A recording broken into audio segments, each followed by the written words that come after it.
is going to be the change to the marketplace, the online marketplace. And I think that's evidenced by obviously the Amazon 1P and 3P issue that was all over the news just a few weeks ago, as well as Target opening up their own marketplace. It's much more of the Asian model.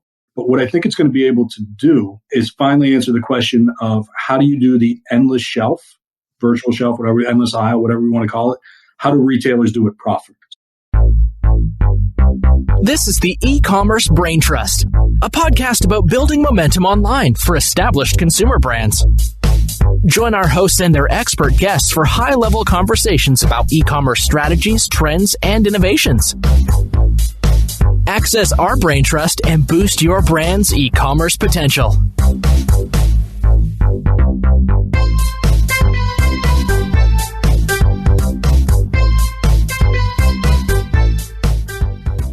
Welcome back to the Ecommerce Braintrust podcast. I'm your host, Kiri Masters, and I've got a special guest with me here today, Jay Nikolic. We recently became acquainted because Jay was following some of my articles on Forbes and then checked out Bobsled marketing. So we began a dialogue on LinkedIn. I always love that when that happens. And I wanted to get Jay on the show because of his pretty extensive e-commerce leadership positions in some branded manufacturers over the years and bringing a pretty unique perspective to the whole, where Amazon fits into e-commerce and what it's like to be a leader of an e-commerce division within a large branded manufacturer. So welcome, Jay. Really glad to have you on the show. Oh, well, thank you very much. I really appreciate you having me here. So love to dig into your career history a little bit just to give everyone a sense of who you are and where you've come from. So most recently, you were the VP of e-commerce at Pharmavite, which is a house of brands in the nutrition category, including probably the biggest brand, at least that I'm familiar with, is Nature Made. And prior to Pharmavite, you were in a variety of roles between sales, e-commerce, Amazon-related roles, at branded manufacturers like Black & Decker, Philips, and Reckitt Benckiser. So just give us a sense of your career history and how you became acquainted with e-commerce and Amazon specifically, because I'm sure you have some pretty good stories to tell. I guess it depends on what side of the desk you're sitting on, whether or not they're good stories. I've been very fortunate to work for some of the largest brands within their categories over my career. I certainly started it, mentioning with Black & Decker, which really gave a great platform, if you will, for the rest of my career. I was able to do a variety of jobs, field marketing manager, training, sales operations, and then ultimately becoming a key account manager for Amazon, probably back in 2007 or 2008 before, online reach was really very big. Right. I did a stint with Philips Consumer Lifestyle on the Norelco brand, and that was doing trade marketing. So that wasn't Amazon specific or e-commerce specific. That was literally every class of trade and retailer to carry one of the products. We start to understand a lot about channel equity, brand equity, and if you push one button, what happens to the other button? Which I think, as people that deal with Amazon in the online world, when we think about channel management, became very, very relevant. Mm. Also worked at Reckitt Benckiser, who has a litany of household brands. And this was back in probably 2012 when CPGs weren't quite yet into e-commerce. And I was brought on to start their Amazon business. We were successful there. We did a run at Newell Rubbermaid when they were creating their e-commerce business in New York City. And then Pharmavite, as you mentioned, maker of Nature Made vitamins, started a few years ago when they decided to get started in the e-commerce business. So I've seen it through many brands, many channels, and many different retailers. And it's just been fascinating and amazing to watch. Let me ask you this. Back in the early days of your career, was there as much focus and acknowledgement of the different channels? Because these days, brands are talking about channels and segmenting them by profitability and customer acquisition costs. And there's so many different metrics to look at each channel, whether that's trade or distributors, direct to consumer, things like that. And it's become almost a game of arbitrage, which channel you sell what product in and which customer is there. Was there as much of that back in the early days of your career? In the early days, no. You would set it up, forget it, and let it run. Obviously, as the online channel has become a bigger piece of shoppers' lives, that has changed, where you have to start to understand the relationship between your brick and mortar retailers and your online retailers. But in the beginning, no, which led to a lot of map issues, as you can imagine, as well as authorized and unauthorized resellers. You actually didn't want to grow the business too. You really wanted to kind of keep it under control because it was so disruptive to your large brick and mortar retailers. So now to see how people are scrambling towards Amazon is kind of funny to have watched it over the past, again, 10 plus years. Full circle. Yeah. Yep. What are some other changes that have happened over the last 10 years or so that you've been involved with e-commerce? Wow, that's a great ending. And we only have 30 minutes, so. The two big changes when I think about seismic changes. One, it's the power of the consumer reclaiming their power, I should say, in that they are not locked into just brands and products and retailers, that are in their backyard, and that they have a say in the products how it's received and what they tell their friends about. That didn't always exist. You were previously locked into your local neighborhood. We want to go extreme. I think that the other piece that we're about to start really, really seeing is the shift online from, let's call it, third party.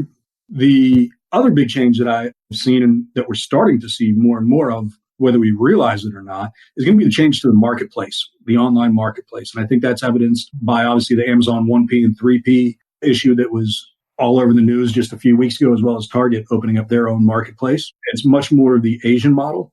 But what I think it's going to be able to do is finally answer the question of how do you do the endless shelf, virtual shelf, whatever, endless aisle, whatever you want to call it. How do retailers do it profitably? So I think that this shift into marketplace, where before we were trying to take brick and mortar principles, both as retailers, manufacturers, brands, and apply it to online, that's going to shift a little. So it's really a very exciting time right now. Yeah, that's a great point about Target. And I had a question in here for you, which is, there's a school of thought right now, which is that Amazon is ripe for disruption. And actually, Jeff Bezos said something along the lines of Amazon is not immune to shifts in buying trends, and they're still ripe for disruption. I think particularly, as you mentioned, the 1P or vendor and 3P or marketplace merging and all the mayhem that happened a couple of weeks ago when Amazon stopped issuing POs for many vendors really shed light on the fact for many brands that Amazon is not so concerned with the well-being of their suppliers, and that if there's going to be a new channel for brands that acts in a more collaborative fashion, that would be the first place that suppliers would go to. But we're talking about a marketplace here, that one side is the suppliers and the brands, and then the other side is consumers. And consumers just love Amazon. So many people shop there almost exclusively. So do you think, like with Target bringing out their marketplace, which is highly curated and has a very different value proposition to Amazon, which is basically we want to sell every possible widget known to man. What's your thought on whether Amazon's ripe for disruption in the next few years? Well, I think that, when we talk about, for example, the Target piece of the puzzle, they're attempting to do online retail. They're a retailer, right? Amazon has repeatedly said that they are not a retailer, that they are a technology company. And we all do it, but it's comparing apples and oranges. I think that we talk about, some of the frustration or brands becoming disheartened with dealing with Amazon. That's just retail. You have to apply a new way of thinking. So you have to understand how to be, quote, hands off the wheel with the customer versus being able to pick up a telephone. So it's really it's all still just retail. It's just a different platform and a different medium. That's all. So I'll also add that we often say disruption or disruptive in a negative connotation. Disruption, I should say, can be a very positive thing. Think about Uber. That was very positive because, as one driver once told me, that's how bad the New York City cabs were. In a way, I could argue that that's how bad retail had gotten. Mm-hmm. That they were primed for disruption. Amazon was a disruptor. And then the next slight disruption that will come will now be more consumer driven, is how I see it. But I see the disruption as a positive thing. Yes, me too. Absolutely. And I think that the brands right now stands with consumer behavior being as it is, and so many people preferring to shop on Amazon as compared with other platforms. There isn't a choice. Like if you're not on Amazon as a brand, someone else is probably selling your product. So that's a brand reputation risk. And secondly, if you're not on Amazon and your products aren't there, or they're not there reliably, or they're not represented correctly, or they're not sold at the correct price, then you're sort of driving your shoppers into the hands of other brands who are very happy to bid on your brand keywords and attract customers to their pages. There is no real viable alternative right now. So that's why I asked the disruption question, because there's almost a monopoly. And I agree. When you look at it, there is no other big alternative right now. So if you are a brand and let's say you're doing $10 million to $50 million, even more, where are you magically going to pick that up in the marketplace? Right. And that you can't. Yeah. And I think that actually is a lot of what spurred Amazon on. If you think back to 2000, let's call it 10, during the recession, what was happening? People needed to stretch a dollar more. People were starting to learn, losing their jobs at sometimes was awful. They're learning what's more important to them. Brands were no longer able to go to a Walmart, a Home Depot, you name it, and say, hey, these are our sales numbers. This is what we're going to hit, because they were cutting back on inventory. And so you had to make up that dollar volume somewhere. And you had this untapped online market that before was a pariah, but all of a sudden when you needed to make your sales numbers, brands got a little bit more interested in it. Good stuff. So let's switch gears a little bit, and I'd like to talk about your most recent experience at Pharmavite. So supplements and the nutrition category is notoriously competitive, especially on Amazon. I wanted to find out, first of all, do you agree with that assessment? And if so, why do you think that is? I absolutely agree with that assessment. Out of all of the industries that I've been in, certainly the supplement industry is one of the more interesting and fascinating categories that I've touched. For example, if you went to Amazon right now and typed in vitamin D, you get over 20,000 results, which to me is just staggering. That's 1 in 3P, but that's 20,000 opportunities out there. And I think there's a few different reasons behind this. One, the product itself lends itself to a high ring, a low shipping cost, and the opportunity for subscriptions. So that's a pretty solid business model right there. There's also a very low barrier to entry. So we're not talking about making, warehouses full of lawnmowers or drills or anything like that. Things can easily be co-manned and co-sourced straight off of Alibaba or, through any obviously domestic manufacturer. So that helps. But I also think that the big piece is, online shopping really democratizes things. So it gives an opportunity for these challenger brands that might have, been locked into their geography or the niche natural channels, for example, to have a much larger reach. And because there are no shelves to stock, these challenger brands don't necessarily need to have scalable production. You can do it in limited runs. So to me, all of those combined are what really, really makes the space crowded. Not to mention the fact that when we say supplements, what is the definition of a supplement? Is it protein powder or is it vitamin B? So all of these things together make it very, very crowded and very competitive. Right. And so if you're a brand in this category, what can you do? Because my experience has been, like you said, they're very profitable products. They're easy to manufacture. Anyone can hang up a shingle and start a supplement brand the next day. And so that puts downward pressure on prices, and the bids go up in PPC because that vitamin D keyword is very attractive to for a lot of advertisers. What did you find to be effective in marketing in the supplement category? What I found, and this is going to be disappointingly simple, but it's all about understanding how to manage and manipulate the digital. Those are the things that I found very effective. So, when we talk about pricing, placement, product promotion, translating that online and done properly, you can actually reduce your trade spend a little bit because you're not promoting as heavily. I would put a second piece out there and say that, if I were a brand in the space today, I would focus just as much on my direct-to-consumer site and my 3P platform as my 1P Amazon platform, because it enables me to get a little bit closer to that consumer, and it all ends with the consumer. And that's what you don't have right now if you're going strictly through, an Amazon 1P. Right. That's a good point. And because you were involved with brands that were doing traditional advertising, had traditional channels, partner channels, dealers, things like that, that's sort of the world of the traditional branded manufacturer.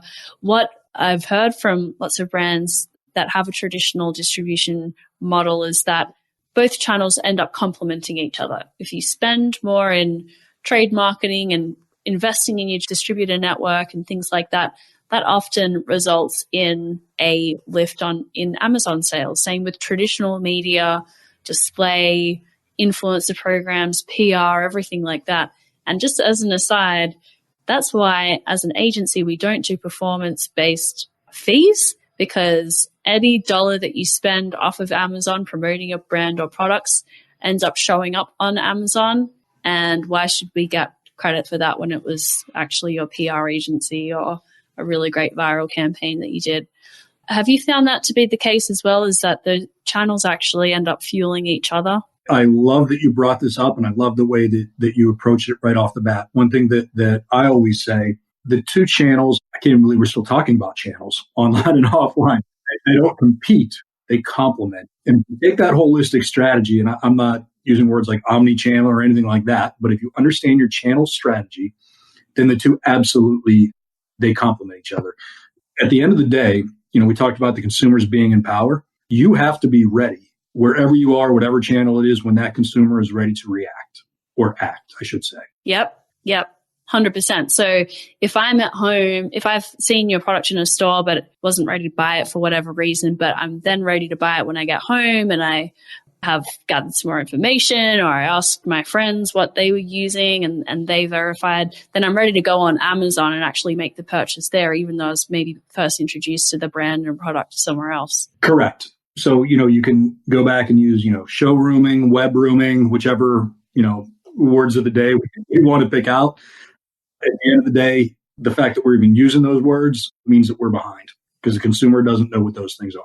Yeah, 100%. Consumers don't think in terms of channels. They just think about what is most convenient for me right now. Maybe it is walking into a Whole Foods and picking up that moisturizer that I actually researched on Amazon because I want it today. So sometimes brick and mortar retail actually is the most convenient and best channel for shoppers, but they may have done their research on Amazon. And I think, we talk a lot about brick and mortar retail, the death of it, the apocalypse, all this kind of crazy stuff. That's not real. At the end of the day, people are still going to end up going to the stores. They're still going to end up buying. Now, what that retail store looks like is going to be different. And the purpose of that store will be different. And it might have a more curated selection, but it's not going anywhere. To your point, Yep. You can research it, then go buy it. But you expect every retailer to have any product that you want at your fingertips. Yep, totally. So just to wrap up here, and on the same note, which I know we said let's not talk about channels, but one more question about channels. As an e-commerce leader, how do you prioritize channels, even with the understanding that they are symbiotic and they fuel each other? For example, recently, last week, I think it was, Instagram launched its checkout feature. So if you were responsible for looking at that opportunity within your organization, how would you look at that opportunity or prioritize it? Really great question. Obviously, very, very pertinent right now.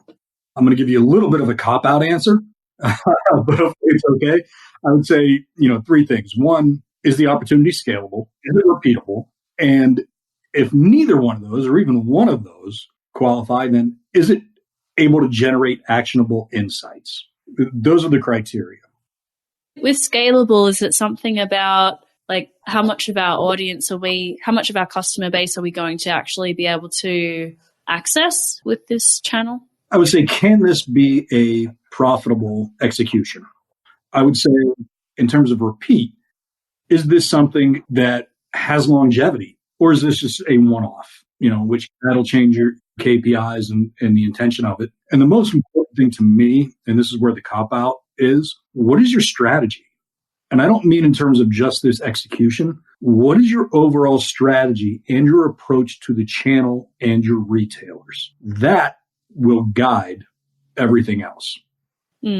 So strategy in terms of... Yeah, what your criteria would be for success. Strategy in terms of, hey, with this brand, maybe you want to be a fast follower and not cutting it, in which case you wouldn't bother with some of these executions, right? Right. So that's why I say the strategy piece is so very important. And I think that the strategy piece is where a lot of brands drop the ball. Take strategy to be Amazon online strategy and not incorporate it into the overall organization strategy. And that's trouble with, things like what products do we place on Amazon? What is our pricing? How do we compete? Because they're being treated as just another customer versus a unique channel that has the potential to impact your entire business. Yep. I definitely see what you mean. There's some brands that I've spoken with where they're a more traditional branded manufacturer and their distributor network is a real asset to them, or maybe their store network or key accounts. And they don't want to upset the apple cart by selling on Amazon directly. So that's their strategy of let's keep our legacy customers happy. But then their whole brand is kind of undermined because they're not actively engaging with Amazon. And so they end up with price conflict, content that's out of date or inaccurate, and negative customer reviews going rampant. So by choosing a strategy of taking care of legacy channels in the absence of everything else, they have actually sort of copped out. They've missed a big opportunity online. And I think that you hit on two really interesting points there. You really touched on sales strategy and marketing strategy. I think that given, the online world, how much access we have to it, et cetera, those really need to be part of a larger corporate strategy. And I think that that's where a lot of people miss. So if you take Amazon as a sales strategy, as a customer, you're probably going to fail. If you look at it just as marketing, you'll fail within 2 years. It's not, these things don't exist in isolation, which is a nice way of coming back full circle and saying, stop thinking about channels. It's all just retail.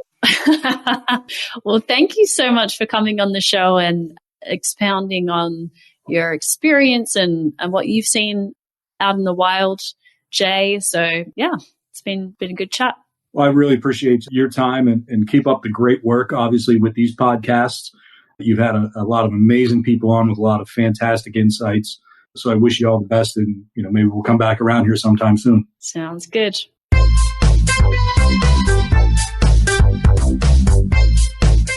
Well, I hope you enjoyed that interview with Jay Nikolic. I definitely got a lot out of it. It's great speaking with people who've been in the industry for as long a time as Jay and really seen the e-commerce landscape evolve. I want to just let everyone know about some upcoming events that we have at Bobsled Marketing. We're going on the road. I am personally doing a mini tour of the great state of Texas, going to Dallas, Houston, and Austin in April 22nd and 23rd. We are doing lunchtime workshops from around 12 to 2 local time, doing an hour-long presentation, which is really insights into operations, marketing, advertising, and brand protection, and our best practices as an agency, how we're approaching each of those fundamental aspects of an Amazon channel strategy. So if you want to come along to our workshops in Texas and Chicago, which we're also visiting in April, you can go to our website, bobsledmarketing.com/events, and you'll see all of the cities that we're visiting this year. We are coming back to several cities in the third quarter as well, and sign up to attend one of our lunchtime workshops. Thanks for listening to the E-Commerce Braintrust podcast, and I'll catch you next week.